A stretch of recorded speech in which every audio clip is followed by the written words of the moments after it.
یہ انسان کے دل میں اللہ رب العزت کی محبت کا بیج ڈال دیتا ہے. پھر وہ کچھ اعمال کرنے کو بتاتے ہیں جن اعمال کے کرنے سے یہ بیج ایک پودے کی شکل میں بنتا ہے اور اپنے پھل پھول دکھاتا ہے. پھر ایک اور بھی اس میں حکمت ہے کہ حب کا لفظ اگر آپ ادا کریں تو آپ دیکھیں گے کہ دو ہونٹ آپس میں مل جاتے ہیں. جب بھی حب کا لفظ کہیں گے تو دو ہونٹ آپس میں، اور محبت کی بھی یہی صفت ہے کہ دو دلوں کو یہ آپس میں ملا دیتی ہے. پھر اس میں جو حرکت ہے وہ ضمہ کی ہے، یہ اشد الحرکات کہلاتی ہے. اور واقعی صفت محبت کی بھی ایسی ہے کہ جب یہ ہوتی ہے یہ بندے کو بے اختیار کر کے رکھ دیتی ہے. اس لیے فرمایا والذین آمنوا اشد حبا للہ، ایمان والوں کو اللہ تعالی سے شدید محبت ہوتی ہے. علماء نے محبت کے کچھ درجے بنائے ہیں، بعض نے کم بعض نے زیادہ، لیکن ہم اپنے سمجھنے کی خاطر آسان اگر راستہ اختیار کریں تو یہ 4 درجے ہوتے ہیں محبت کے. سب سے پہلے جب کسی کا تعلق دل میں آتا ہے اور بندے کا میلان اس کی طرف ہوتا ہے تو اس کو کہتے ہیں رغبت. میرے دل میں فلاں چیز کی رغبت پیدا ہوئی، یہ سب سے ابتدائی تعلق کی کیفیت ہے. یہ رغبت جب زیادہ بڑھ جاتی ہے تو بندے کا دل چاہتا ہے کہ میں اس کو حاصل کروں، تو اس کیفیت کا نام بن جاتا ہے طلب. پھر طلب جب اشد ہو جاتی ہے تو اس کو کہتے ہیں محبت، کہ کسی چیز کو پائے بغیر بندے کو چارہ نظر نہ آئے. اور اگر محبت کسی کے دل میں بڑھتی ہے تو اس کی معراج کیا ہے؟ اس عاجز نے ایک مرتبہ نوجوانوں سے پوچھا کہ بتاؤ محبت کی معراج کیا ہے؟ کسی نے کہا کہ محبوب کے کہنے پہ سب مال خرچ کر دینا، کسی نے کہا کہ اپنی جان لٹا دینا. سب نے جوانوں والے جواب دیے. پھر کہنے لگے جی آپ بتا دیں. تو اس عاجز نے ان کو پھر بتایا کہ محبت کی معراج یہ ہے کہ کسی کی محبت اتنی دل میں سما جائے، اتنی دل میں سما جائے کہ وہ محبت میں بے اختیار ہو کر اپنے محبوب کے قدموں پہ سر رکھ دے، اس کو اپنا معبود بنا لے. یہ محبت کی معراج ہوتی ہے، اس کو عبادت کہتے ہیں. اور ذرا غور کیجئے کہ رب کریم نے ہم سے جو عہد لیا وہ یہی تھا، لا الہ. تو جب ہم یہ کلمہ پڑھتے ہیں تو اللہ تعالیٰ سے چھوٹا سا وعدہ نہیں ہوتا، ایک بڑا سارا وعدہ ہے کہ اے اللہ میرے دل میں جو محبتوں کی انتہا ہوگی وہ فقط تیری ذات کے لیے ہوگی. اب وہ پروردگار جو ادنا قسم ہے رغبت، اس کو بھی غیر کے لیے پسند نہیں فرماتا. دلیل قرآن عظیم الشان میں سے فرمایا انا الی اللہ راغبون، ہم اللہ کی طرف رغبت کرتے ہیں. تو رغبت ہو تو کس کی؟ اللہ کی. پھر اس کے بعد طلب. قرآن مجید میں فرمایا کہ جو اللہ تعالیٰ کو چھوڑ کر کسی غیر کو طلب میں لگتے ہیں ضعف الطالب والمطلوب، یہ طلب کرنے والے اور جس کو طلب کیا جا رہا ہے یہ دونوں بودے اور ضعیف ہیں. تو مقصد یہ کہ طلب ہو تو دل میں کس کی؟ اللہ کی. پھر محبت. قرآن مجید میں فرمایا والذین آمنوا اشد حبا للہ، ایمان والوں کے دل میں اللہ کی شدید محبت ہوتی ہے، اللہ تعالیٰ کی شدید محبت ہوتی ہے. تو محبت ہو تو وہ بھی کس کی؟ اللہ کی. اور اگر عبادت انسان کرے تو وہ بھی کس کی کرے؟ یا ایھا الناس اعبدوا ربکم. سبحان اللہ. تو جو پروردگار رغبت بھی غیر کی پسند نہیں فرماتا، وہ پروردگار محبت اور عبادت کسی غیر کی کہاں پسند فرمائے گا؟ اس لیے فرمایا سب گناہوں کو چاہوں گا تو میں بخش دوں گا، لیکن اگر تمہیں میری محبت میں کسی کو شریک بناؤ گے تمہارے اس گناہ کو میں کبھی معاف نہیں کروں گا. ان اللہ لا یغفر ان یشرک بہ ویغفر ما دون ذلک لمن یشاء. حسن بصری رحمۃ اللہ علیہ فرماتے ہیں کہ میں اپنے گھر کی چھت پہ عبادت کر رہا تھا، ہمسائے میں دھوبی رہتا تھا، تو میں نے دیکھا سنا کہ میاں بیوی کے درمیان کچھ آرگومنٹ چل رہے ہیں، آواز اونچی ہو رہی ہے. تو میں نے سنا بھئی خیریت تو ہے. تو مجھے پتہ چلا کہ بیوی اپنے میاں سے جھگڑ رہی تھی. نہ تیز چلائیں.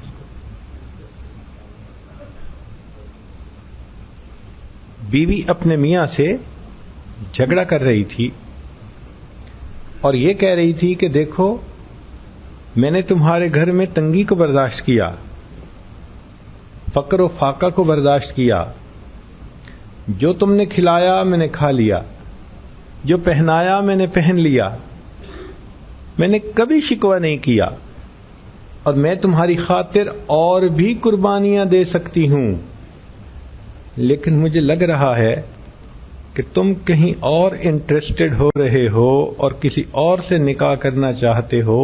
اگر تم کرو گے میں تمہارا گھر چھوڑ کے چلی جاؤں گی. فرماتے ہیں میں نے قرآن مجید پہ نظر ڈالی تو اس آیت پہ آ کے نظر ٹک گئی. اللہ فرماتے ہیں جو گناہ کر کے آؤ گے میں پروردگار چاہوں گا تو معاف کر دوں گا، لیکن محبت میں کسی کو شریک بناؤ گے میں تمہارے اس گناہ کو کبھی معاف نہیں کروں.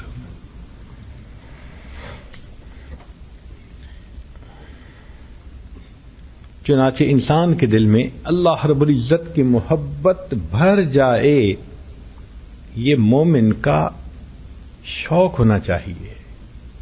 ہم ایسے اعمال کریں، ایسی مجالس میں بیٹھیں کہ اللہ رب العزت کی محبت دل میں سما جائے، اللہ کی محبت دل میں چھا جائے. کیفیت انسان کی ایسی ہو. جب کسی کے دل میں اللہ رب العزت کی محبت آ جاتی ہے تو پھر اللہ رب العزت بھی اس بندے سے محبت فرماتے ہیں. چنانچہ حدیث پاک میں ہے اذا احب اللہ عبدا دعا جبرائیل. جب اللہ تعالیٰ کسی بندے سے محبت فرماتے ہیں تو جبرائیل کو کال کرتے ہیں، بلاتے ہیں.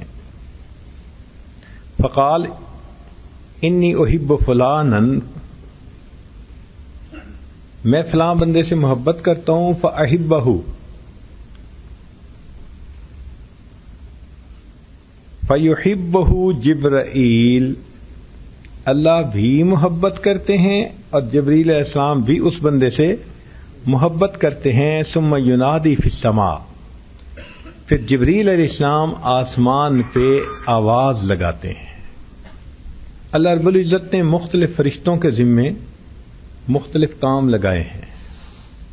جیسے جبرائیل علیہ الصلوۃ والسلام، ان کے ذمے ایک کام تو یہ کہ یہ انبیاء کرام کی طرف وحی لے کر آتے تھے، اور دوسرا یہ فرشتوں کے مؤذن بھی کہ جب کسی اعلان کی ضرورت پڑتی ہے تو جبرائیل علیہ السلام کو حکم ہوتا ہے اناؤنسمنٹ کر دو. تو آسمانوں پہ بھی اناؤنسمنٹ یہی کرتے ہیں، زمین پر بھی یہی کرتے ہیں. اور اللہ کی شان کہ قیامت کے دن صاحب میزان بھی یہی بنیں گے، نیکیاں بدیاں بھی یہی تلوائیں گے اپنے سامنے. تو جب جبریل علیہ الصلوۃ والسلام یہ اعلان کرتے ہیں ان اللہ یحب فلانا فاحبوہ، اے لوگو اللہ تعالیٰ فلاں بندے سے محبت کرتے ہیں تو مجھ سے محبت کرو، فَيُحِبُّهُ أَهْلُ السَّمَاءِ، آسمان والے اس کے لیے محبت کرتے ہیں، ثُمَّ يُودَعُ لَهُ الْقَبُولُ فِي الْأَرْضِ، پھر اللہ تعالیٰ اس بندے کے لیے زمین میں قبولیت رکھ دیتے ہیں۔ ہر بندہ اس سے محبت کر رہا ہوتا ہے۔ یہ اللہ والوں کے پاس عجیب کوئی چیز ہوتی ہے کہ ایک نظر کوئی دیکھتا ہے وہی دیوانہ، جہاں جاؤ وہی چاہنے والے، وہی محبت کرنے والے۔ حقیقی رشتوں سے یہ محبت انسان کے دل میں بڑھ جاتی ہے، ایسی محبت ہوتی ہے۔ اصل میں اللہ رب العزت ان لوگوں کے دلوں میں یہ محبت ڈال دیتے ہیں۔ اسی لیے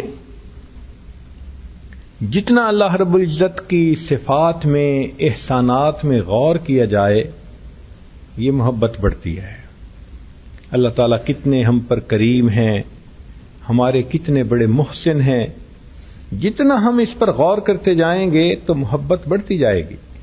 الانسان عبد الاحسان، انسان احسان کا بندہ ہوتا ہے۔ ہم نے تو دیکھا کہ وحشی جانوروں کو جو لوگ پالتے کھلاتے ہیں وہ جانور ان سے بھی مانوس ہو جاتے ہیں۔ شیر جیسا درندہ اور اس کا پالنے والا اس کے منہ میں ہاتھ ڈال دیتا ہے، شیر کچھ نہیں کہتا۔ تو اگر وحشی جانور بھی اپنے محسن کے ساتھ اتنا تعلق بنا لیتے ہیں تو انسان تو بالآخر انسان۔ ہم اللہ تعالیٰ کے احسانات پہ غور کریں گے تو دل خود بخود اللہ رب العزت سے محبت کرے گا۔ چنانچہ ہمارے مشائخ نے فرمایا کہ محبت تنبت من مطالعۃ المنۃ، اللہ تعالیٰ کے احسانات کا مطالعہ کرنے سے، غور کرنے سے یہ محبت انسان کے دل میں اگتی ہے، آتی ہے۔ وَتَثْبُتُ بِاتِّبَاعِ السُّنَّةِ، اور جتنا سنت کی اتباع کریں اتنا پھر یہ بڑھتی پھیلتی پھولتی ہے۔ اس کا دانہ کیسے لگا؟ اللہ کے احسانات پہ غور کرنے سے۔ تنبت من مطالعۃ المنۃ وتثبت باتباع السنۃ وتنمو علی الاجابۃ بالفاقۃ، اور یہ محبت پھر اپنی تکمیل کو پہنچتی ہے جب انسان فاقہ برداشت کرتا ہے، بھوکا رہتا ہے، کیونکہ بھوکا رہنا ملائکہ کی صفت ہے۔ جتنا کھائیں گے اتنا غفلت ہوگی، اور جتنا بھوکا رہیں گے، روزے سے رہیں گے، اتنا ملکوتی صفات آئیں گی۔ اس لیے اللہ رب العزت کی محبت کو بڑھانے کے لیے اب 3 باتیں سامنے آئیں کہ ایک تو انسان اللہ تعالیٰ کے احسانات پہ غور کرے کہ پروردگار نے بن مانگے مجھے کیا کیا نعمتیں عطا فرمائیں۔ غور کیجئے، اللہ تعالیٰ بینائی نہ دیتے ہم اندھے ہوتے، گویائی نہ دیتے ہم گنگے ہوتے، سماعت نہ دیتے ہم بہرے ہوتے۔ اللہ تعالیٰ اگر ہمیں کھانے کو نہ دیتے تو ہم بھوکے ہوتے، پینے کو نہ دیتے تو ہم پیاسے ہوتے، علم نہ دیتے تو ہم جاہل ہوتے، مال نہ دیتے ہم فقیر ہوتے، صحت نہ دیتے ہم بیمار ہوتے، اولاد نہ دیتے لا ولد ہوتے، اگر اللہ تعالیٰ ہمیں عقل نہ دیتے ہم پاگل ہوتے، اللہ تعالیٰ اگر عزت نہ دیتے ہم ذلیل ہوتے۔ آج عزتوں بھری زندگی جو گزارتے پھر رہے ہیں یہ سب مولا کا کرم اور احسان ہی تو ہے۔ تو ہم تو اللہ پہ قربان جائیں جس نے ہمیں اتنی نعمتوں سے نوازا، بن مانگے نوازا۔ تو احسانات پہ غور کرنے سے محبت بڑھتی ہے۔ یہ اللہ تعالیٰ سے جو افیئر ہے محبت کا، یہ شروع ہو جاتا ہے۔ پھر انسان فقط مزدوری والی نمازیں نہیں پڑھتا، پھر فرحاد والی نمازیں پڑھتا ہے۔ ایک ہے کہ آپ گھر میں کسی مزدور کو لائیں کہ جی یہ فرش توڑنا ہے، اس کو ذرا توڑو، اور وہ ہتھوڑے سے توڑے۔ اس کو ہتھوڑے مارنے سے کیا غرض ہے؟ وہ انتہائی بے دلی کے ساتھ مارے گا کہ چلو ٹوٹ جائے، میری جان چھوٹ جائے۔ ایک تھا فرحاد. اس کو کہا گیا تھا کہ اگر تم اس پہاڑ کو توڑو گے تو تمہارا شیریں کے ساتھ نکاح کر دیا جائے گا. اب وہ بھی پہاڑ کی چٹانیں توڑتا تھا، مگر اس کا زور لگانا ایک الگ چیز تھی. شاعر نے کہا ہر ضرب تیشا ساغر کیف وصال دوست، کہ وہ جو تیشے کی ضرب لگاتا تھا تو فرحاد کو یوں لگتا تھا کہ محبوب کے وصل کا میں جام پی رہا ہوں. ہر ضرب تیشا ساغر کیف وصال دوست، فرحاد میں جو بات ہے مزدور میں نہیں. تو آج کل ہم مزدور کی نمازیں پڑھتے پھر رہے ہیں بیگار سمجھ کے. جب محبت ہوگی تو پھر اس کو وسیلہ لقائے یار سمجھ کے پڑھا کریں گے.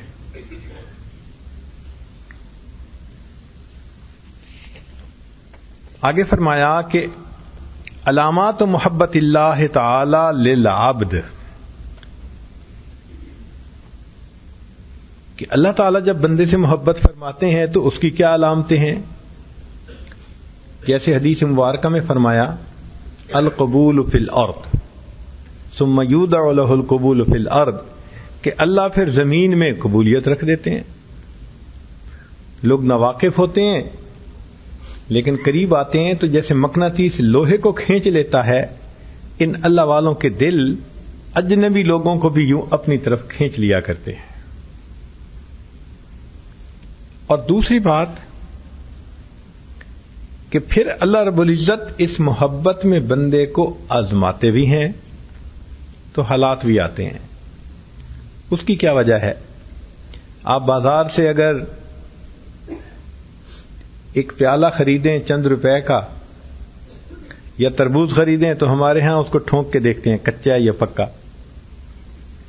ایک مٹی کا برتن خریدنا ہے چند ٹکے کا، ہم اس کو بھی چیک کرتے ہیں کچا ہے یا پکا. جس نے اللہ رب العزت سے محبت کا قدم اٹھایا اللہ بھی دیکھتے ہیں کچا ہے یا پکا. کبھی بیماری بھیج دی، کبھی گھر کی پریشانی بھیج دی، کبھی کوئی اور پریشانی بھیج دی. اذا احب اللہ عبدا ابتلاہ، پھر اللہ تعالیٰ اس پر آزمائش بھیجتے ضرور ہیں، مگر یہ آزمائش اس کو برباد کرنے کے لیے نہیں ہوتی، یہ اس کو قبول کرنے کے لیے ہوتی ہے. میرے گھر کے راستے میں کوئی کہکشاں نہیں ہے، میرے گھر کے راستے میں کوئی کہکشاں نہیں ہے، انہی پتھروں پہ چل کے اگر آ سکو تو آؤ. اگر دنیا کے محبوب کہتے ہیں کہ پتھروں پہ چل کے آؤ تو پھر وہ تو پروردگار ہے سب کا، وہ بھی کہتے ہیں کہ آنا ہے تو پھر ذرا ثابت کرو کہ تم واقعی مجھے چاہتے ہو، ورنہ تو سب کے سب دودھ پینے والے مجنو بنے ہوئے ہوتے. کہتے ہیں کہ لیلا کسی مجنو کو دودھ بھیجا کرتی تھی اور لے جانے والا کسی اور بندے کو دے آتا تھا، تو وہ کچھ بھی بچا کے واپس نہیں بھیجتا تھا. تو لیلا کو شک پڑ گیا یہ اصل مجنو نہیں ہے، اگر ہوتا تو کچھ نہ کچھ مجھے بھی بچا کے بھیجتا، اور یہ تو سارا ہی جو ہے پی جاتا ہے. تو ایک دن اس نے نا اس جندے کو کہا کہ جاؤ اور مجنو کو کہو کہ آج اس نے دودھ پینے کو نہیں بھیجا بلکہ یہ چھوٹا سا برتن بھیجا ہے، کچھ خون نکال کے دو. تو جب اس نے خون کا مطالعہ کیا تو وہ کہنے لگا بھائی میں تو دودھ پینے والا مجنو ہوں، خون دینے والا کوئی اور ہے. تو پہچان ہو جاتی ہے کہ اصل کون ہے نقل کون ہے. اللہ رب العزت اسی طرح پہچان فرماتے ہیں کہ یہ میرے دودھ پینے والے مجنو ہیں یا سارے کے سارے ان میں سے کوئی خون دینے والا مجنو بھی ہے. ہاں ایک تیسری علامت ہے اور وہ انتہائی پکی علامت ہے کہ الموت علی عمل صالح، ہمیشہ جو اللہ سے محبت کرنے والے ہوتے ہیں ان کا انجام بخیر ہوتا ہے. اللہ رب العزت ایسے مہربانی فرما دیتے ہیں.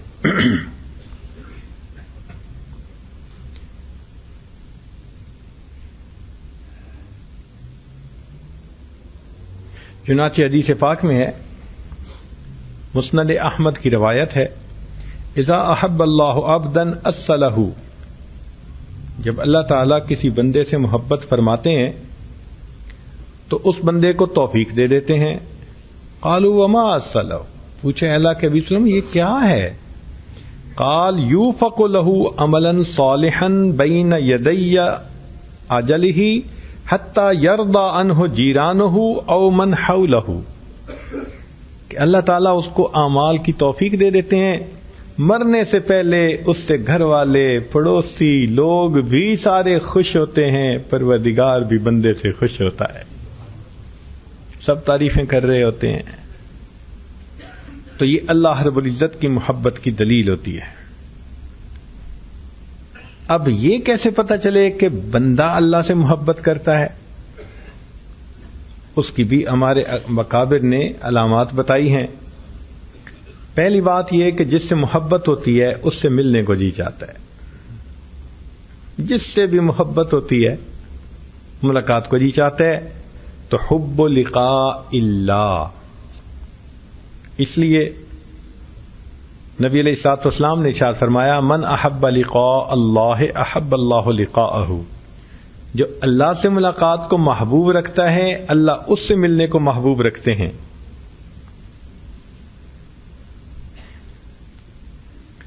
اور دوسری بات کہ محبت انسان کو خلوت پسند بنا دیتی، یہ دستور ہے، جب بھی محبت غالب آئے گی بندہ تنہائی پسند بنے گا۔ ویسے آج کل بھی آپ دیکھ سکتے ہیں مجلس میں سے نکل کے ادھر بیٹھے فون کر رہے ہوتے ہیں، ادھر بیٹھے میسج کر رہے ہوتے ہیں، مجمع میں نہیں بیٹھتے، ذرا الگ الگ ہو کے موقع ڈھونڈتے ہیں۔ گھر والے سب ایک جگہ ہیں، ایک بچہ کمرے میں گھسا ہوا ہے، کیوں؟ اس کو تنہائی چاہیے۔ تو محبت انسان کو تنہائی پسند بنا دیتی ہے۔ یہی تو وجہ تھی کہ نبی علیہ الصلوۃ والسلام کے دل میں جب اللہ رب العزت کی محبت ٹھاٹھیں مارتی تھی نبوت کے اظہار سے پہلے، تو ثم حبب الیہ الخلا، تو نبی علیہ الصلوۃ والسلام کو تنہائی میں بیٹھنا اچھا لگتا تھا، لہذا آپ کچھ اپنا سامان لے کے غار حرا کے اندر تشریف لے جایا کرتے تھے۔ تو یہ محبت کی دلیل ہے۔ اب جس بندے کو محبت ہو، پوچھا جائے بھائی آپ ذکر کرتے ہو، تسبیحات، مراقبہ، جی فرصت ہی نہیں ملتی، اس کا مطلب یہ کہ محبت کمزور ہے۔ مجنوں سے پوچھو بھائی لیلا کو یاد کرتے ہو، وہ کہے فرصت بھی نہیں ملتی، تو آپ کیا کہیں گے کہ یہ مجنوں کیسا؟ بھائی حق تو یہ تھا کہ جواب دیتا کہ لیلا کو یاد کرنے کے سوا مجھے کام ہی کیا ہے۔ تو بندے کو بھی یہی کہنا چاہیے تھا کہ حضرت میں تو بس اللہ کو ہر وقت ہی یاد کرتا ہوں، اس کو یاد کرنے کے سوا اور کام ہی کیا ہے؟ اے اللہ تیری یادوں کے سوا دنیا میں رکھا کیا ہے؟ تو پھر وہ انسان تنہائی پسند بنتا ہے، اور اللہ رب العزت کا ذکر وہ کثرت کے ساتھ کرتا ہے۔ فرمایا انما المؤمنون اذا ذکر اللہ وجلت قلوبہم۔ اور ایک یہ کہ جب محبت ہوتی ہے کسی سے تو اس سے ہم کلامی اچھی لگتی ہے۔ دنیا میں دیکھا نہیں ہے تھوڑی تھوڑی دیر بعد فون ملاتے ہیں، ذرا موقع ملے، بہانہ سے ملے تو فون ملا دیا، اچھا میں نے اس لیے فون کیا تھا، اصل میں تو ہم بات چیت کرنی ہوتی ہے نا۔ تو جب اللہ رب العزت سے محبت ہوتی ہے تو وہ بندہ قرآن مجید کی تلاوت کے ذریعے اللہ سے ہم کلامی کے مزے لے رہا ہوتا ہے۔ اس سے ہمارے اکابر رات عشاء کے وضو سے فجر کی نمازیں پڑھا کرتے ہیں۔ یہ کوئی آسان کام نہیں ہے، مصلی پہ بیٹھ کے دکھائیں نا ذرا، 15 منٹ کے بعد ایسی طبیعت بیزار ہوگی کہ اٹھ کے بھاگیں گے۔ مصلی پہ بیٹھنا کوئی آسان کام ہے؟ بہت مشکل کام ہے، بہت مشکل۔ ہمارے اکابر مصلی پہ اس طرح آتے تھے کہ جیسے پانی کے اندر مچھلی آ جایا کرتی ہے،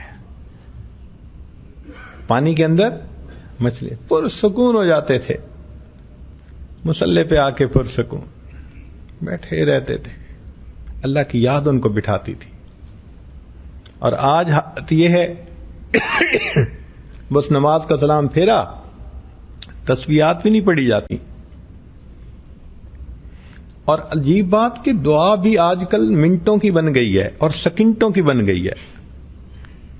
آپ غور کریں اپنے اوپر یا دوسروں پر، بس ہاتھ اٹھائیں گے اور آدھے منٹ کے اندر منہ پہ پھیرا اور چل.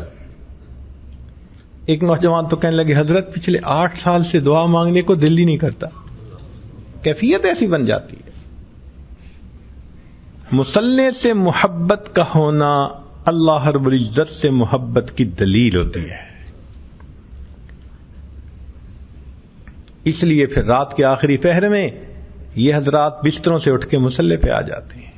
تتجافا جنوبہم عن المضاجع یدعون ربہم خوفا وطمعا ومما رزقناہم ینفقون.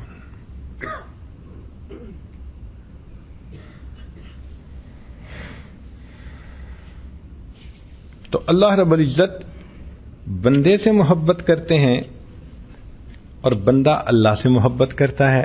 لیکن محبت زیادہ کون کرتا ہے؟ دنیا کی محبتوں میں تو کہا گیا کہ الفت کا جب مزہ ہے کہ ہوں وہ بھی بے قرار، دونوں طرف آگ برابر لگی ہوئی.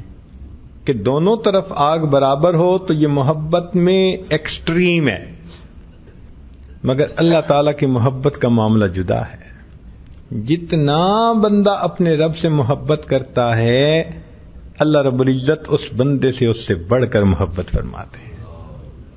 جتنا بندہ محبت کرتا ہے، ایک قدم چلتا ہے اللہ کی طرف، فرمایا تم 1 بالش چلتے ہو میری رحمت 2 بالش جاتی ہے. وَإِنْ أَتَانِي يَمْشِي أَتَيْتُهُ هَرْوَلًا. اگر کوئی بندہ میرے گھر کی طرف ایک چل کے آتا ہے تو میری رحمت اس کی طرف دوڑ کے جاتی ہے. محبت کی ایک علامت ہوتی ہے کہ انسان اپنے محبوب کو جتنا کچھ دے دے تھوڑا سمجھتا ہے. کہتے ہیں میں نے تھوڑا دیا ہے، زیادہ نہیں دیا. تو آپ دیکھیے اللہ رب العزت نے بندے کو دنیا میں کیا کیا نعمتیں دی. ان گنت نعمتیں دیں، اور ان گنت نعمتیں دینے کے بعد فرمایا قل متاع الدنیا قلیل. کہہ دو کہ دنیا کی متاع تھوڑی سی. اتنا دے دے کے کہا تھوڑا سا دیا ہے.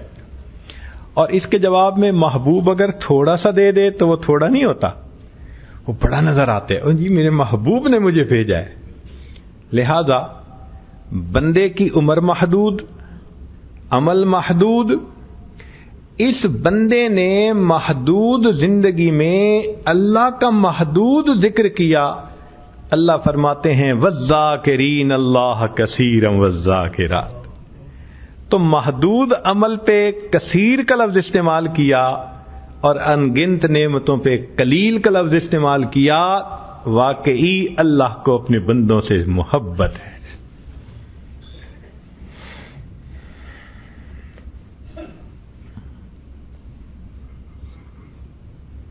چنانچہ انسان کو چاہیے کہ اللہ رب العزت کی اس محبت کو بڑھانے کے لیے اور کوشش کرے.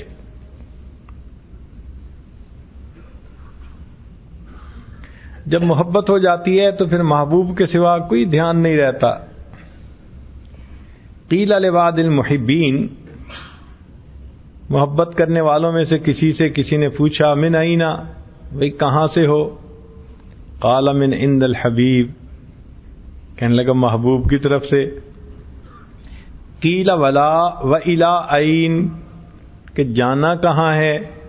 قال الی الحبیب، حبیب کی طرف جانا ہے. قیل ما تشتہی، پوچھا تجھے چاہت کس کی ہے؟ قال لقاء الحبیب، کہنے لگا کہ محبوب کی. قیل الی متی تذکر الحبیب، پوچھنے والے نے کہا تو کب تک محبوب کا تذکرہ کرے گا؟ قال حتی ارا وجہ الحبیب، جب تک میں محبوب کے چہرے کو نہیں دیکھ لوں گا. اللہ اکبر کبیرہ. یہ اللہ رب العزت کی محبت عجیب ہوتی ہے. آج ہم مسلمانوں میں اللہ رب العزت کی محبت ہے تو صحیح، محبت کی شدت نہیں ہے. جس نے کلمہ پڑھا اس کے دل میں اللہ تعالیٰ کی محبت ہے. یہ دلیل ہے اس بات کی جس نے بھی کلمہ پڑھا. لیکن محبت میں شدت ایک الگ چیز ہوتی ہے. اس کو یوں سمجھیں کہ گھر میں وضو کے لیے بھی گرم پانی ہوتا ہے اور چائے کے لیے بھی گرم پانی ہوتا ہے. تو گرم کا لفظ تو دونوں کے لیے استعمال کیا، لیکن جو وضو کے لیے گرم ہوتا ہے وہ تھوڑا معمولی گرم ہوتا ہے، اور جو چائے کے لیے وہ کھولتا ہوا گرم ہوتا ہے. تو عام بندے کے دل میں محبت کی گرمی وضو کے پانی جیسی، اور اللہ والوں کے دلوں میں محبت کی گرمی کھولتے ہوئے چائے کے پانی جیسے. ان کے دل میں اللہ کی محبت امڑ رہی ہوتی ہے، وہ انہیں بے چین کر دیتی ہے، اور وہ اپنے محبوب کے ساتھ ملاقات کے لیے بے قرار ہوتے ہیں. اور محبوب کی عبادت سے پھر ان کو تسلی ہوتی ہے. آج ہم لوگوں کو نمازیں پڑھانے کے لیے فضائل سنانے پڑتے ہیں. وہ جی آپ اشراق پڑھیں گے نا تو ایک حج اور عمرے کا ثواب ملے گا. تو ہمیں نمازیں پڑھانے کے لیے ثواب بتانے پڑتے ہیں. تم اوابین کی 6 رکعت پڑھ لو گے تو 12 سال کی عبادت کا ثواب. تو ہمیں نفل پڑھانے کے لیے فضائل سنانے پڑتے ہیں. جو اہل حب ہوتے ہیں، عشق ہوتے ہیں، ان کو فضائل سنانے کی ضرورت نہیں پڑتی. وہ اپنی محبت میں اپنے محبوب سے ملاقات کے بہانے ڈھونڈ رہے ہوتے ہیں. وضو کیا پڑھ رہے ہو؟ یہ تحیت الوضو. یہ تو بہانہ ہے نا تحیت الوضو. اصل میں تو ان کو اوپر سے ملاقات کرنی تھی نا. مسجد میں قدم رکھا، اب کیا پڑھ رہے ہو؟ جی تحیت المسجد. بہانہ مل گیا. اچھا اب کیا کر رہے ہو بھائی میں اشراق پڑھ رہا ہوں، چاشت پڑھ رہا ہوں، اوابین پڑھ رہا ہوں، تہجد پڑھ رہا ہوں. یوں سمجھیے کہ 5 فرض نمازوں سے محبت والوں کا دل نہیں بھرتا، وہ نفلوں کو اللہ سے ملاقات کا بہانہ بنا لیا کرتے ہیں. اللہ اکبر کبیرہ. پوری رات نفل پڑھتے تھے. امام مالک رحمت اللہ علیہ ایک رات میں کئی 100 رکعت نفل پڑھا کرتے تھے. امام احمد بن حنبل رحمت اللہ علیہ 400 رکعت پڑھتے تھے. جب کوڑے لگے تو 200 رکعت پھر بھی پڑھا کرتے تھے. ہارون رشید بادشاہ تھا، رات کو 300 رکعت روزانہ پڑھا کرتا تھا. اور امام اعظم ابو حنیفہ رحمت اللہ علیہ سبحان اللہ 40 سال معمول رہا، عشاء کے وضو سے فجر کی نماز پڑھا کرتے تھے. اچھا بعض لوگوں کو نا اس پہ بڑا اشکال ہوتا ہے، وہ جی عشاء کے وضو سے فجر کی نماز. بھائی انسان جس راستے پہ چلتا ہے اس کے ذرے بھی نظر آتے ہیں، جس راستے پہ نہیں چلتا اس کے پہاڑ بھی نظر نہیں آتے.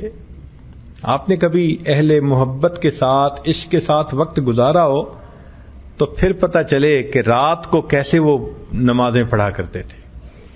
اس عاجز کو ایک مرتبہ حضرت مرشد عالم رحمت اللہ علیہ کے ساتھ رمضان مبارک کی ایک رات گزارنے کا موقع ملا. حضرت نے مغرب کے بعد افطاری فرمائی اور وضو کر لیا، اور اس رات مسجد میں ختم قرآن تھا، اور مسجد والوں نے پورے ملک سے بڑے اعلیٰ قراء کو بلایا ہوا تھا تلاوت قرآن پاک کے لیے. تو حضرت فرمانے لگے بھائی جلدی جانے ہیں تاکہ اگلی صف میں جگہ ملے. تم عشاء کی اذان سے بھی آدھا گھنٹہ پہلے اگلی صف میں جا کے بیٹھ گئے. عشاء کی نماز پڑھی، پھر تراویح پڑھی. تراویح کی نماز کے بعد پھر ان قراء نے قرات کرنی شروع کر دی. ہمارے حضرت رحمت اللہ علیہ تو عاشق قرآن تھے، ان کے سامنے کوئی قرآن پڑھتا تھا ہمارے حضرت کی تھکاوٹ ختم ہو جاتی تھی.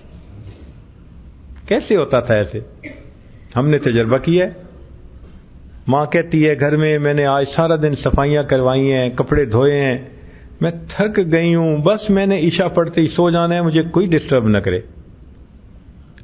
اور اگر عشاء کے بعد اچانک دوسرے شہر سے اس کا جوان بیٹا آ جائے گھر میں تو ماشاءاللہ اس کو کھانا کھلا رہی ہے، بیٹھی ہے، باتیں کر رہی ہے، امی اب آپ کے اوپر نیند کے آثار بھی نہیں. کہے گی بیٹی تیرے بھائی کی وجہ سے میری نیند ہی ختم ہو گئی. تو جیسے محبت کی وجہ سے ماں کی نیند ختم ہو جاتی ہے، وہ فریش ہو جاتی ہے، ایسے ہی اللہ والے جب مصلی پہ آتے ہیں تو ان کی نیندیں بھی ختم، وہ فریش ہو جایا کرتے.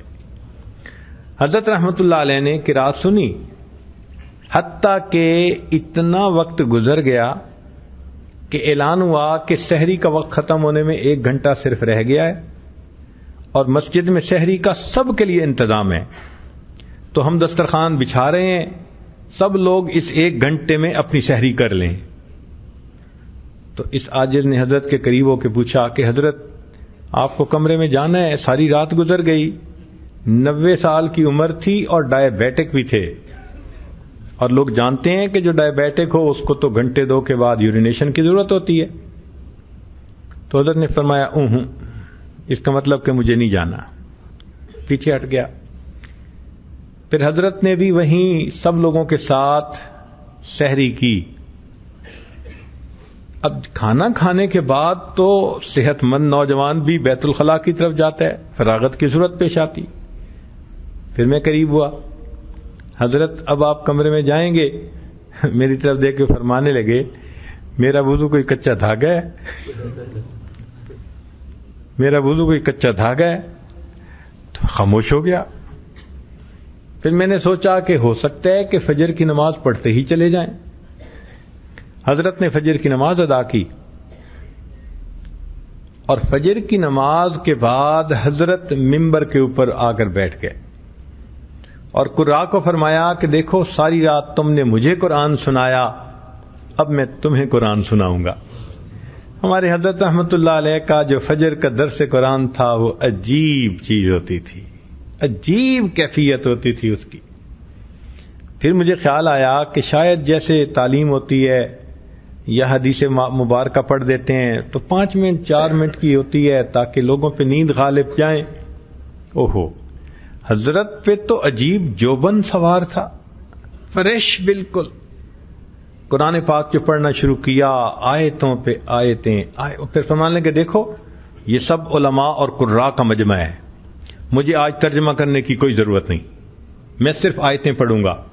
حضرت ایک آیت پڑھتے، اس کے مضمون کی دوسری آیت پڑھتے، پھر تیسری آیت پڑھتے، آیتیں ہی آیتیں پڑھتے جا رہے ہیں.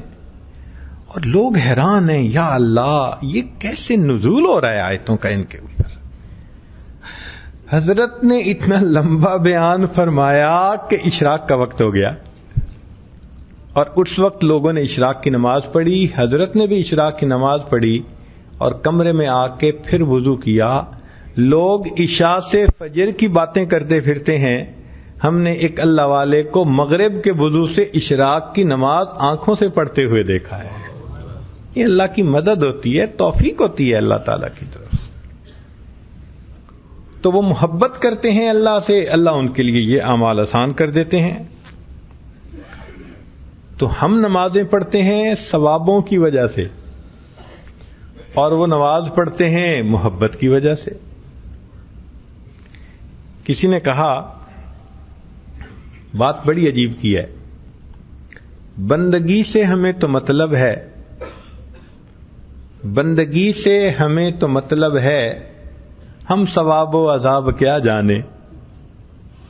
کہ ہمیں تو نماز پڑھنی ہے، اللہ کی بندگی کرنی ہے. بندگی سے ہمیں تو مطلب ہے، ہم ثواب و عذاب کیا جانے. کس میں کتنا ثواب ملتا ہے، عشق والے حساب کیا جانے. عشق والوں کو کیا پتہ ان حسابوں کا، وہ تو محبت میں پڑھ رہے ہوتے ہیں. تو جب اللہ تعالیٰ کی محبت آتی ہے پھر انسان کو اللہ سے ہم کلامی کا مزہ آ رہا ہوتا ہے.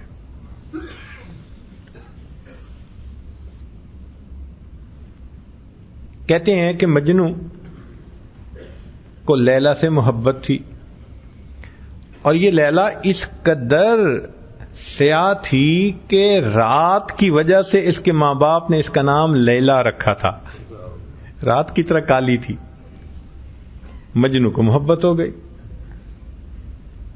تو ایک مرتبہ کسی حاکم شہر نے سنا کہ بھئی اتنی محبت کرتا ہے کوئی بندہ کسی سے، تو اس نے لیلا کو بلوایا میں دیکھوں تو صحیح کیا حور پری ہے یہ. جب دیکھا تو ایک عام سی لڑکی تھی. تو مولانا روم رحمت اللہ علیہ فرماتے ہیں کہ حاکم نے کہا از دیگر خوباں تو افزون ایستی، کہ اے لیلا تو کوئی اور عورتوں سے زیادہ حسین تو نہیں ہے. گفت خامش چوں تو مجنون نیستی، وہ کہنے لگی خاموش ہو جا، اس لیے کہ تیرے پاس مجنو کی آنکھ نہیں. اگر تو مجنو کی آنکھ سے دیتا ساری دنیا سے زیادہ میں تجھے خوبصورت نظر آتی. اس کا نام تھا قیس، اور یہ سیدنا حسن لانو کے زمانے میں تھا. قیس عامری اس کا نام معروف ہے. تو جب حسن لانو نے سیدنا امیر معاویہ لانو کو خلافت سپرد کر دی تو ایک مرتبہ جا رہے تھے تو آگے سے یہ قیس صاحب مل گئے. سلام دعا ہوا تو حسن لانو نے فرمایا بھئی دیکھو جو اہل تھے حکومت کے میں نے حکومت ان کے سپرد کر دی. تو یہ بس یوں فلیٹ دیکھتا جا رہا ہے. تو حسن لانو نے پوچھا تم کیا دیکھ رہے ہو؟ کہنے لگا جی کہ میں یہ سوچ رہا ہوں کہ حکومت تو لیلا کو سجتی ہے. تو حسن لانو نے فرمایا انت مجنون، تو پاگل ہے. اور وہاں سے اس کا نام قیس کی جگہ مجنون پڑ گیا. اتنی محبت تھی اس کی کہ ہر زبان پہ اس کے قصے تھے. ایک مرتبہ اس کے باپ نے اس کو کہا کہ تیری وجہ سے میری بڑی بدنامی ہوئی، چل میں تجھے حرم لے جاتا ہوں اور جا کے تو توبہ کرے. تو یہ والد کے ساتھ چلا گیا اور وہاں جا کے دعا مانگتا ہے الہی تبت من کل المعاصی، الہی تبت من کل المعاصی ولکن حب لیلا لا اتوب. لیلا کی محبت سے میں پیچھے نہیں ہٹتا.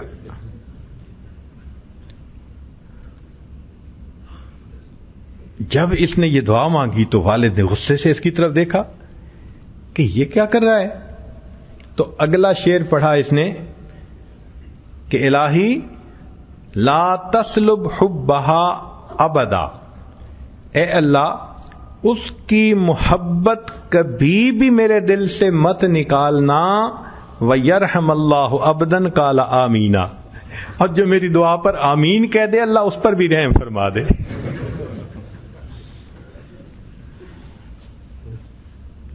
تو محبت ایسی چیز ہے مخلوق کی ہو تو بندے کا حال یہ بن جاتا ہے. ذرا سوچئے اگر پروردگار کی محبت ہوگی تو کیا کیفیت ہوگی. مجنون نے کہا اطوف علی دیار جدار دیار لیلا اقبل ذل جدار و ذل جدارا وما حب الدیار شغفن قلبی ولکن حب من سکن الدیار. اب اس کی بات ذرا سن لیجئے.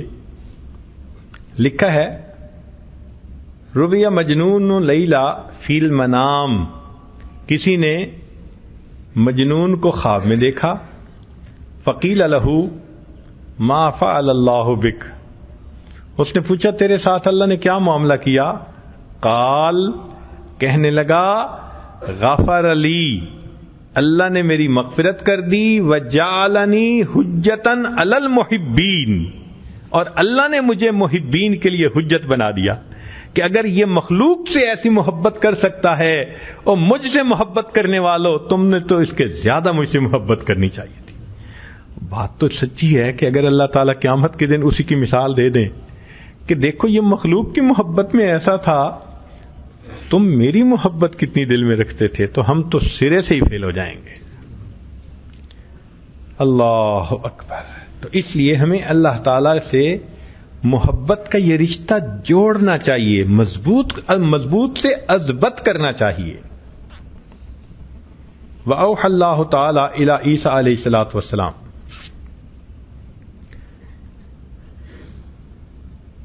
اللہ رب العزت نے عیسیٰ علیہ الصلوٰۃ والسلام کی طرف وحی نازل فرمائی. انی اذا اطلعت علی سر عبدی فلم اجد فیہ حب الدنیا والآخرہ ملأتہ من حبی وتولیتہ بحفظی. میں بندے کے دل پہ نگاہ کرتا ہوں، جب دیکھتا ہوں کہ اس میں میرے غیر کی محبت نہیں، میں اس کے دل کو اپنی محبت سے بھر دیا. تو اللہ تعالیٰ کی محبت پانے کے لیے دل کو صاف کرنا پڑتا ہے. ہمارے مشائخ اس لیے تو ذکر کرواتے ہیں، لا الہ کی ضربیں لگواتے ہیں تاکہ دل صاف ہو جائے. حضرت مجذوب رحمۃ اللہ نے ایک شعر کہا تھا، ہر تمنا دل سے رخصت ہو گئی، ہر تمنا دل سے رخصت ہو گئی، اب تو آ جا اب تو خلوت ہو گئی. تو جب دل کو خالی کرتے ہیں نا تب اللہ کی محبت دل میں بھرتی ہے. ہمارے بزرگوں میں سے حضرت مولانا فضل الرحمان گنج مراد آبادی رحمۃ اللہ علیہ نقشبندیہ سلسلہ کے بزرگ تھے. تو انہوں نے ایک مرتبہ مولانا محمد علی مونگیری رحمۃ اللہ علیہ سے پوچھا، مولانا تم نے کبھی عشق کی دکان دیکھی ہے؟ تم نے کبھی عشق کی دکان دیکھی ہے؟ تو مولانا تھوڑی دیر سوچتے رہے، کہنے لگے حضرت میں نے عشق کی 2 دکانیں دیکھی ہیں. پوچھا کون سی؟ کہنے لگے کہ ایک شاہ غلام علی دہلوی رحمۃ اللہ علیہ کی اور ایک شاہ آفاق رحمۃ اللہ علیہ کی.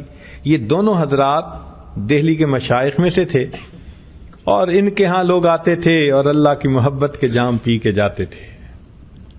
اس لیے حضرت مولانا فضل الرحمان گنج مراد آبادی رحمۃ اللہ علیہ جب دوستوں کو مراقبے کی دعوت دیتے تھے نا، کہتے تھے آؤ بھائی پریم پیالہ پی لیں. یہ نہیں کہتے تھے آؤ مراقبہ کر لیں، کہتے تھے آؤ پریم پیالہ پی لیں. ان الفاظ سے یاد کرتے تھے. پھر اس ذکر سے اہل اللہ کے دلوں میں اللہ کی محبت بھر جاتی ہے.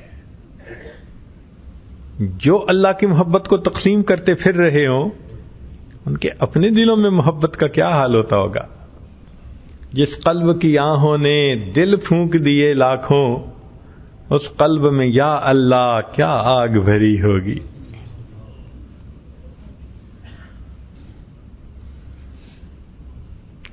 ہمارے یہاں حضرت خواجہ فضل قریشی رحمۃ اللہ علیہ مسکین پوری، وہاں پہ 200 سے 250 آدمیوں کا روزانہ مجمع ہوتا تھا جو اللہ کی محبت سیکھنے کے لیے آتے تھے. دیہاتی لوگ، سادہ لوگ تھے. ایک مرتبہ مسجد میں دیکھا کہ 2 بوڑھے بوڑھے جو تہجد گزار، نیکوکار، پرہیزگار تھے، وہ بیٹھے ایک دوسرے سے الجھ رہے ہیں، لڑ رہے ہیں. ایک دوسرے کا گریبان پکڑ کے جھنجھوڑتا ہے، کوئی لفظ کہتا ہے، دوسرا اس کا گریبان پکڑ کے جھنجھوڑتا ہے، کچھ لفظ کہتا ہے، اور مسجد کے اندر. تو دیکھنے والا بڑا حیران کہ ان بوڑھوں کو کیا ہوا. وہ ذرا قریب ہوا تو اس کو پتا چلا کہ اصل میں وہ دونوں بوڑھے بیٹھے تھے تو ان میں سے کسی ایک نے کہہ دیا تھا اللہ میڈ ہے، اللہ میرا ہے. اب جب اس نے یہ کہا تو دوسرے بوڑھے سے برداشت نہ ہو سکا. وہ اس کا گریبان پکڑ کے اس کو جھنجھوڑتے، کہتے نہیں اللہ میرا ہے. وہ کہتے اللہ میرا ہے. سبحان اللہ، کیا محبت ہوگی ان کے دلوں میں. اللہ میرا ہے، اللہ میرا ہے. حضرت شبلی رحمۃ اللہ علیہ کے حالات میں لکھا ہے تذکرۃ الاولیاء میں کہ ان کے سامنے جب بھی کوئی اللہ کا نام لیتا تھا وہ جیب میں ہاتھ ڈالتے تھے تو گڑ کی ڈلی نکلتی تھی اور وہ ڈلی کھانے کو دے دیتے تھے. جو اللہ کا نام لیتا تھا گڑ کی ڈلی کھانے کو دیتے تھے. تو کسی نے پوچھا کہ حضرت یہ کیا ہے؟ تو فرمانے لگے جس منہ سے میرے محبوب کا نام نکلے میں اس منہ کو شیرینی سے نہ بھر دوں تو اور کیا کروں. کیا اللہ کی محبت دل میں ہوگی کہ محبوب کا نام کسی کے منہ سے سنتے تھے اس منہ میں مٹھاس ڈالتے تھے. اس منہ کو شیرینی سے نہ بھر دوں تو میں اور کیا کروں. اس لیے یہ بزرگ ہوتے ہیں جن کی ہر وقت اللہ سے ایک تار جڑی ہوئی ہوتی ہے. ہر لمحے اللہ کی یاد ان کے دل میں ہوتی ہے، ایک لمحہ بھی غافل نہیں ہوتے. حضرت خواجہ مجذوب رحمۃ اللہ علیہ، کسی نے پوچھا کہ حضرت کیا حال ہے؟ تو شعراء کی عادت ہوتی ہے کہ وہ شعر میں جواب دیتے ہیں کئی مرتبہ. تو فرمانے لگے پنشن ہو گئی ہے کیا بات ہے اپنی، پنشن ہو گئی ہے کیا بات ہے اپنی، اب دن بھی ہے اپنا اور رات ہے اپنی. پنشن ہو گئی ہے کیا بات ہے اپنی، اب دن بھی ہے اپنا اور رات ہے اپنی، اب اور ہی کچھ ہے میرے دن رات کا عالم، ہر وقت ہی رہتا ہے ملاقات کا عالم۔ کاش کہ ہمیں بھی زندگی میں یہ لمحے نصیب ہوں کہ ہر وقت ہمیں بھی اللہ سے ملاقات کا عالم رہے۔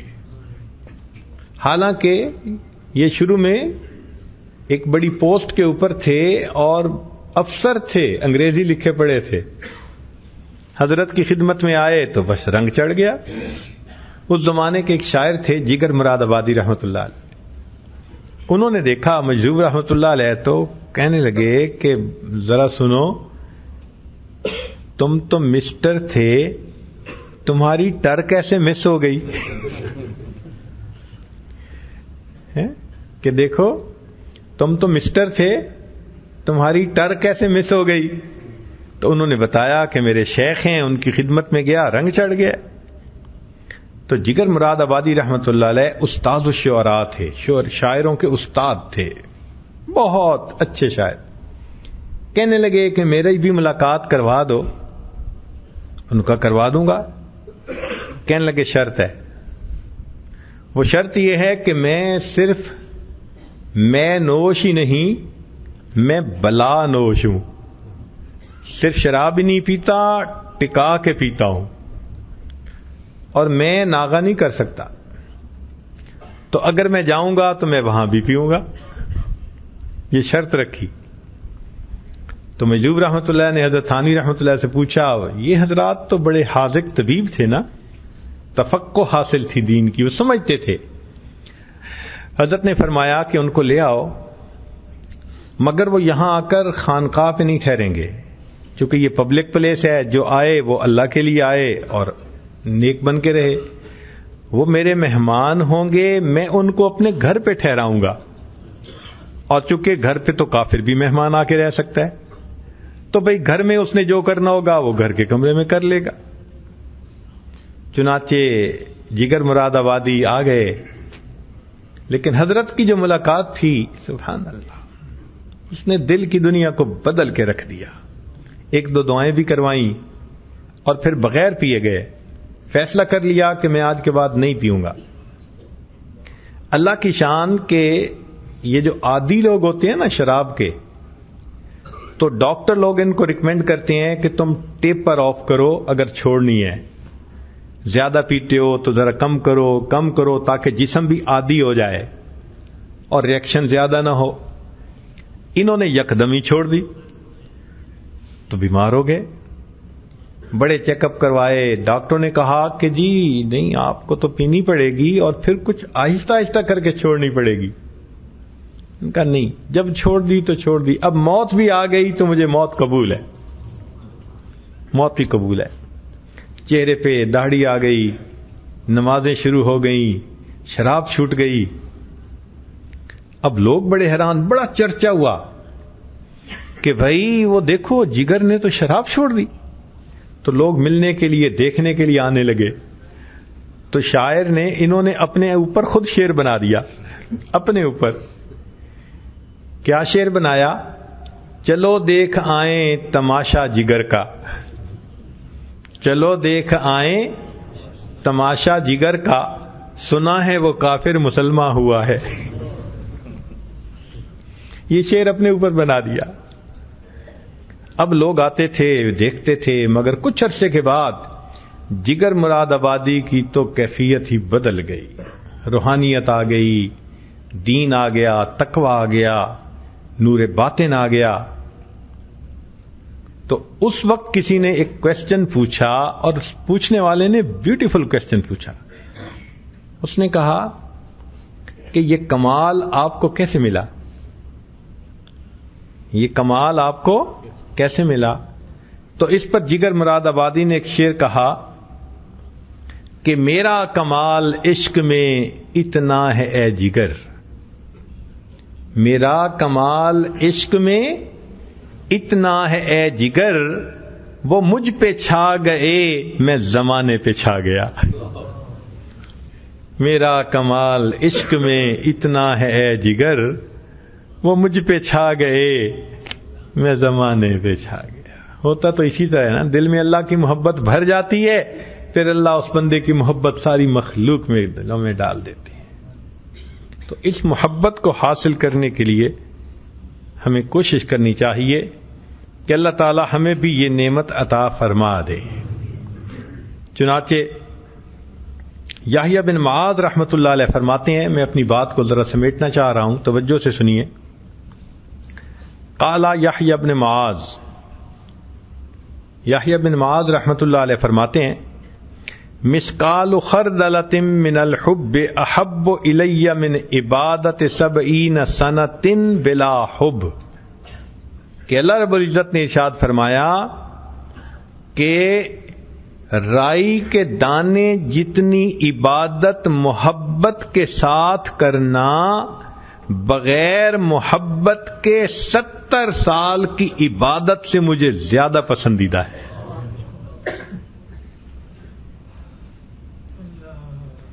تو کاش ہم بھی کوئی زندگی کا ایسا دن گزار جائیں، کوئی لمحہ گزار جائیں کہ واقعی جس میں اللہ کی محبت دل میں بھر گئی ہو۔ آؤ ایک سجدہ کریں عالم مدہوشی میں، کبھی تو ہمیں بھی کوئی اللہ توفیق دے دے۔ آؤ ایک سجدہ کریں عالم مدہوشی میں۔ ہمارے اکابر لمبا سجدہ کرتے تھے۔ مولانا یحییٰ رحمۃ اللہ علیہ پوچھا حضرت اتنا لمبا سجدہ؟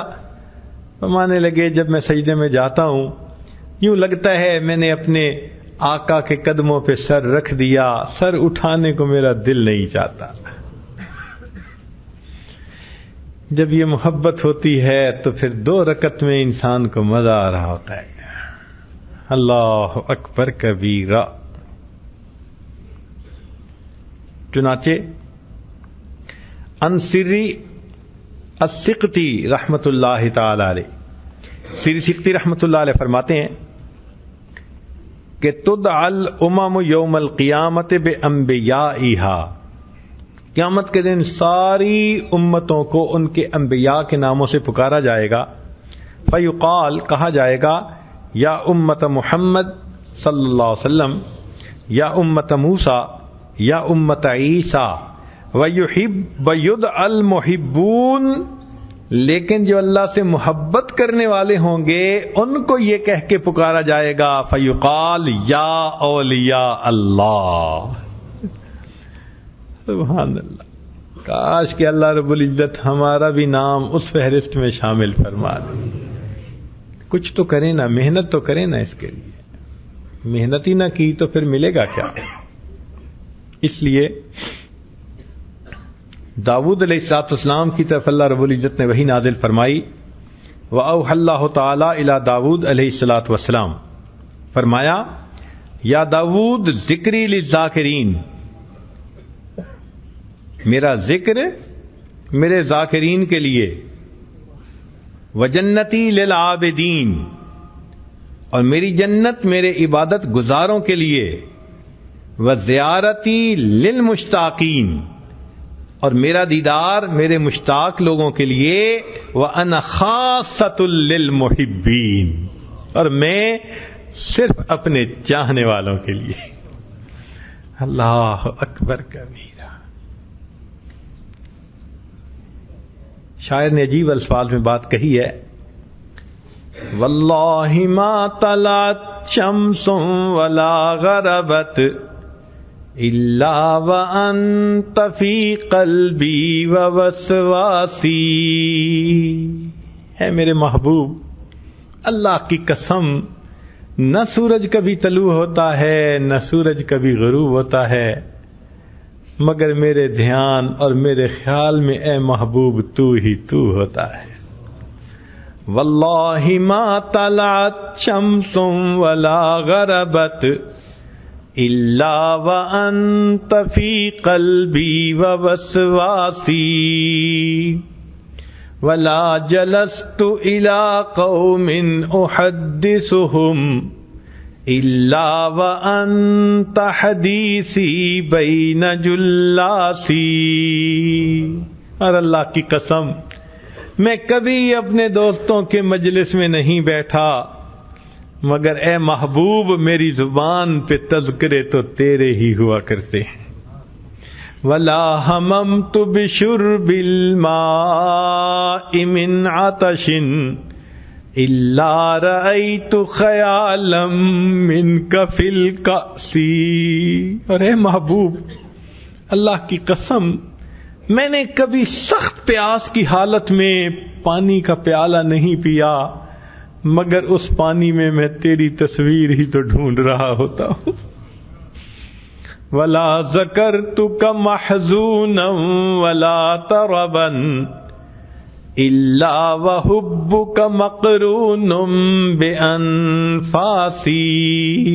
ارے محبوب میں نے کبھی تمہیں خوشی اور غم میں یاد نہیں کیا مگر اس حال میں کہ میرے سانسوں میں تیری محبت ہی تو لپٹی ہوئی ہوتی ہے.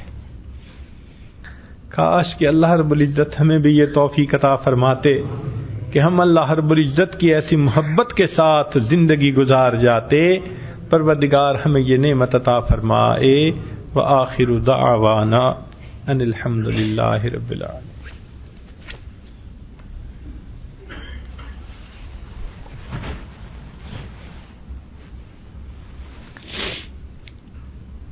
بتایا گیا تھا کہ بعض احباب ایسے بھی تشریف لائے ہیں جو بیعت ہونا چاہتے تھے، توبہ کے کلمات پڑھنا چاہتے تھے، تو دعا سے پہلے یہ عاجز توبہ کے کلمات پڑھائے گا. جو بیعت ہونا چاہتے ہیں ان کلمات کو سچے دل کے ساتھ پیچھے پیچھے پڑھ لیں. الحمد للہ وکفی وسلام علی عبادہ الذین اصطفی. اما بعد یہ پڑھتے جائیے. بسم اللہ الرحمن الرحیم. لا الہ الا اللہ محمد الرسول اللہ. آمنت باللہ وملائکتہ وکتبہ ورسلہ والیوم الآخر والقدر خیرہ وشرہ من اللہ تعالی والبعث بعد الموت. آمنت باللہ کما ہوا باسمائہ وصفاتہ وقبلت جمیع احکامہ اقرار باللسان وتصدیق بالقلب. اشہد ان لا الہ الا اللہ واشہد ان محمدا عبدہ ورسولہ. استغفر اللہ ربی من کل ذنب واتوب الیہ برحمتک یا ارحم الراحمین. ان کلمات کو پڑھنے سے اب آپ تو متعارف ہو چکے ہیں. چند معمولات ہیں جو کرنے بہت آسان ہیں مگر ان کے اثرات بہت گہرے ہوتے ہیں. ان میں سے پہلی چیز 100 مرتبہ استغفار صبح شام پڑھنا. استغفر اللہ ربی من کل ذنب واتوب الیہ. دوسرا درود شریف صبح شام 100 مرتبہ. اللہم صلی علی سیدنا محمد وعلی آل سیدنا محمد وبارک وسلم. تیسرا قرآن مجید کی روزانہ تلاوت کرنا. چوتھا چلتے پھرتے ہر وقت دل میں اللہ کا دھیان رکھنا. اور پانچواں ذکر قلبی یعنی مراقبہ کرنا. یہ کوئی نئی چیز نہیں ہے. قرآن مجید میں ان تمام اعمال کے کرنے کا حکم موجود ہے. ہمارے مشائخ نے قرآن مجید میں غور خوض کر کے اس میں سے ہیرے موتی نکال کے ہمیں دے دیے کہ تم یہ کر لو تمہیں فائدہ ہوگا. اب ذرا غور کیجئے. استغفار کرنے کا حکم موجود. استغفروا ربکم. طلباء جانتے ہیں کہ استغفروا امر کا صیغہ ہے، حکم ہے، تو ہم بھی صبح شام 100 مرتبہ استغفار کریں. پھر درود شریف پڑھنے کا بھی حکم ہے. ان اللہ وملائکتہ یصلون علی النبی یا ایھا الذین آمنوا صلوا. اب یہ صلو پھر امر کا صیغہ ہے، ہم بھی نبی علیہ السلام پہ درود شریف پڑھا کریں. تو اس پر بھی عمل ہو گیا. پھر قرآن مجید پڑھنے کا بھی حکم ہے، فَقْرَؤُوا مَا تَيَسَّرَ مِنَ الْقُرْآنِ. اب اقرؤ پھر امر کا صیغہ ہے، تو ہم بھی قرآن مجید پڑھیں، اللہ نے جتنا آسان کیا. پھر چوتھی چیز ہے چلتے پھرتے لیٹے بیٹھے اللہ کا ذکر کرنا، اس کا بھی حکم ہے. وہ کیسے؟ فرمایا فَاذْكُرُوا اللَّهَ. اب یہ اذکر اللہ جو ہے یہ پھر امر کا صیغہ بنتا ہے. فَاذْكُرُوا اللَّهَ قِيَامًا وَقُعُودًا وَعَلَىٰ جُنُوبِكُمْ. حکم فرما رہے ہیں پروردگار عالم کہ تم کھڑے بیٹھے لیٹے میری یاد کرو، ہم اس پر عمل کریں. اور پانچویں چیز ہے ذکر قلبی یعنی مراقبہ، اس کا بھی حکم ہے. قرآن مجید میں اللہ تعالیٰ فرماتے ہیں وَاذْكُرْ رَبَّكَ فِي نَفْسِكَ. مفسرین نے لکھا ای فی قلبک، اپنے دل میں اللہ کو یاد کرو. تو وَاذْكُرْ کون سا صیغہ ہے؟ امر کا صیغہ ہے. اللہ کیسے کریں آپ کو ذکر؟ فرمایا تضرعا وخیفا، گڑ گڑاتے ہوئے خفیہ انداز سے. حضرت مفتی محمد شفیع رحمۃ اللہ علیہ معارف القرآن میں اس آیت کے تحت لکھتے ہیں کہ تضرعا وخیفا کے الفاظ سے قرآن مجید سے ذکر قلبی کا ثبوت مل رہا ہے. تو قرآن مجید میں حکم تو پہلے سے تھے، ہمارے بزرگوں نے اکٹھا کر کے کہہ دیا. بتاؤ تو کوئی یہ ذکر و سلوک کوئی اجمی چیز نہیں ہے کہ بعد میں کوئی نئی چیز گھڑ لی گئی، نا، یہ خالص عربی چیز ہے، یہ خالص اسلامی چیز ہے. اس کا نام تصوف نہ صحیح، اس کا نام احسان رکھ لیجئے. کیونکہ جبرائیل علیہ السلام نے آ کے جو پوچھا تھا مل احسان، تو فرمایا تھا ان تعبد اللہ کأنک تراہ فإن لم تکن تراہ فإنہ یراک. اس کیفیت کو حاصل کرنے کی جو محنت ہے، اس محنت کا نام ہمارے علاقوں میں تصوف پڑ گیا ہے. اس کو تزکیہ کہہ لیں، اس کو احسان کہہ لیں، جو نام پسند ہے آپ وہ بول لیں. یہ کون سی بڑی بات ہے؟ لیکن محنت سے تو انکار کوئی نہیں نہ کر سکتا کہ محنت کرنی ضروری ہے. تو کوشش کیجئے کہ ان اعمال کو آپ باقاعدگی سے کریں. ہمارا الحمدللہ یہ تجربہ ہے کہ جو باقاعدگی سے ان اعمال کو کرنے لگ جاتا ہے، دل کی دنیا خود بخود بدلتی ہے. ہم نے ہزاروں کو نہیں، الحمدللہ لاکھوں اللہ کے بندوں کو یہ اعمال بتائے اور لاکھوں کی زندگیوں کو آنکھوں سے بدلتا ہوا دیکھا. الحمدللہ توقع بھی نہیں ہوتی جن سے، اللہ ان کی زندگیوں کو ایسے بدل کے رکھ دیتا ہے. تو یہ اعمال نظر دیکھیں نا، ریل گاڑی ہوتی ہے نا، تو ریل گاڑی کا ایک کانٹا ہوتا ہے، وہ سائز میں بہت چھوٹا سا ہوتا ہے، مگر اس کی امپورٹنس اتنی ہے کہ اس لائن سے آ رہی ہوتی ہے، اس کانٹے کے بعد اس لائن پہ چڑھ جاتی ہے رخ بدل کے رکھ دیتا ہے. تو یہ اعمال دیکھنے میں تو مختصر سے ہیں، لیکن کانٹا ہے، بدل دیتے ہیں رخ بندے کی زندگی کا. تو اس کو آپ باقاعدگی سے کریں صبح و شام. اس سے کیا ہوگا کہ اللہ تعالیٰ قلب کو ذاکر بنا دیں گے. قلب میں ہر وقت جو یہ نفسانی شیطانی شہوانی وسوسے ہیں نا، ان سے جان چھوٹ جائے.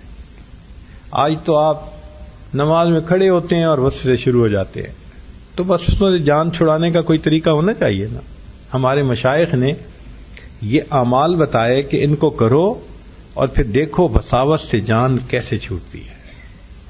عجیب بات ہے کہ دستور ہے دنیا کا، کوئی کتاب لکھی جاتی ہے تو آخر کے اوپر کتاب کا لب لباب ہوتا ہے.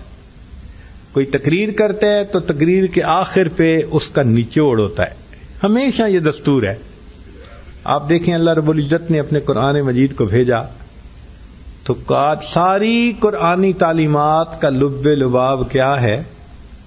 آخری صورت کیا ہے؟ قل اعوذ برب الناس ملک الناس الہ الناس من شر الوسواس الخناس. اگر ہم نے ان وساوس سے ابھی چھٹکارا ہی نہیں پایا تو ہم نے تو قرآن کی تعلیمات پہ عمل ابھی تک نہیں کیا.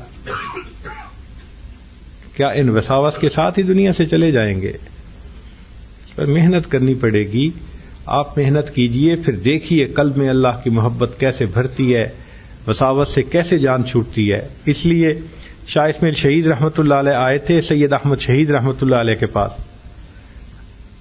فرمایا تھا کیوں آئے ہو؟ حضرت میں بیعت ہونے آیا ہوں تاکہ آپ مجھے صحابہ جیسی نماز پڑھنی سکھا دیں. بیعت کا مقصد یہی ہے، کوئی تسبیح پھیرنا مقصد نہیں ہے، سمجھے؟ اصل مقصد یہی ہے کہ وساوت سے جان چھوٹے گی، پھر صحابہ جیسی نمازیں پڑھنے کی توفیق نصیب ہو جائے گی۔ ہمارے بزرگوں نے بغیر وساوت کے نمازیں پڑھی۔ حضرت شیخ الحدیث رحمۃ اللہ نے لکھا ہے کہ ایک بزرگ سے کسی نے پوچھا کہ حضرت آپ کو نماز میں وسوسے آتے ہیں؟ کہ نہ نماز میں آتے ہیں نہ نماز کے علاوہ آتے ہیں۔ سبحان اللہ، سوچ اتنی پاک ہو جاتی ہے انسان کی، اور جب تک یہ نہ کرے انسان کی جان نہیں چھوٹتی۔ میرے پاس ایک بزرگ تشریف لائے، بڑے میاں حاجی صاحب تھے، علاقے کے بہت معزز انسان تھے، مال تھا، خرچ کرتے تھے، لوگ ان کی بڑی ریسپیکٹ کرتے تھے۔ ان کے یہ بال بھی سفید تھے اور یہ بھی سفید ہو گئے تھے۔ آئے اور آ کے بیٹھے اور رونا شروع کر دیا، تو میں حیران ہوا۔ میں نے کہا حاجی صاحب آپ کیوں اتنا رو رہے ہیں؟ کافی دیر کے بعد جب ذرا طبیعت سنبھلی تو کہنے لگے کہ علاقے میں تو میں ولی مشہور ہوں، اور لوگ میرے نام کو سن کے کہتے ہیں یہ اس علاقے کے امیر المومنین ہیں۔ اتنی ان کی رسپیکٹ تھی، اور وہ نیک تھے، اور احکام الہی کے لیے اتنی تگدو رہتی تھی ان کی، کہ علاقے کے لوگ مجھے امیر المومنین کہتے ہیں، اور میں حاجی ہوں اور یہ ہوں اور وہ ہوں، اور حالت یہ ہے کہ ابھی تک میری وساوت سے جان نہیں چھوٹی، میری نظر پاک نہیں ہوئی۔ اس حالت میں بھی کہ میری پلکیں بھی سفید ہو گئیں، میری نگاہ پاک نہیں، اس حالت میں بھی وساوت سے جان نہیں چھوٹتی اگر محنت نہیں کی جائے گی، اور محنت کریں گے تو عین جوانی کے زمانے میں اللہ جان چھڑا دیں گے۔ اس لیے یہ کام کرنے کا ہے مرنے سے پہلے پہلے، ورنہ جیسے ہمارے حضرت فرمایا کرتے تھے، تم نے دنیا میں آ کے کیا دیکھا، جیسے آئے تھے ویسے دنیا سے چلے جاؤ گے۔ ہمیں اس وقت بات سمجھ نہیں آتی تھی کہ حضرت اتنی شد و مد سے یہ بات کیوں کرتے ہیں کہ تم نے کیا دیکھا دنیا میں، تم جیسے آئے تھے ویسے چلے جاؤ گے۔ مقصد یہی تھا کہ آئے تھے تو اندر ظلومن جہولا والی ساری صفتیں تھیں، اب اس کو ہم نے یہاں آ کے بدلا تو ہے نہیں، تو جیسے آئے تھے ویسے ہی چلے جائیں۔ تو موت سے پہلے پہلے ہم اپنے آپ پہ محنت کر لیں، انشاءاللہ اللہ تعالیٰ اس من کو منور کریں گے، اپنی محبت سے اس کو لبریز فرمائیں گے، اور پھر قیامت کے دن اس کا بھاؤ لگے گا، اس کا بھاؤ لگے گا جو اللہ سے محبت کرنے والے ہوں گے۔ حضرت گنگوئی رحمۃ اللہ نے ایک جگہ لکھا ہے، فرماتے ہیں کہ جس بندے نے پوری زندگی میں ایک مرتبہ محبت سے اللہ کا نام لیا، جس بندے نے پوری زندگی میں ایک مرتبہ محبت سے اللہ کا نام لیا، فرماتے ہیں یہ ایک مرتبہ کا کہا ہوا لفظ کبھی نہ کبھی اس کے لیے جہنم سے نکلنے کا سبب بن جائے گا۔ تو جس پروردگار کا نام ایک مرتبہ محبت سے لو، سبحان اللہ، اگر محبت سے نمازیں پڑھیں، تلاوت کریں، زندگی گزاریں، تو پھر زندگی کا تو معاملہ ہی کچھ اور ہوگا۔ رب کریم ہم پر رحمت فرمائے۔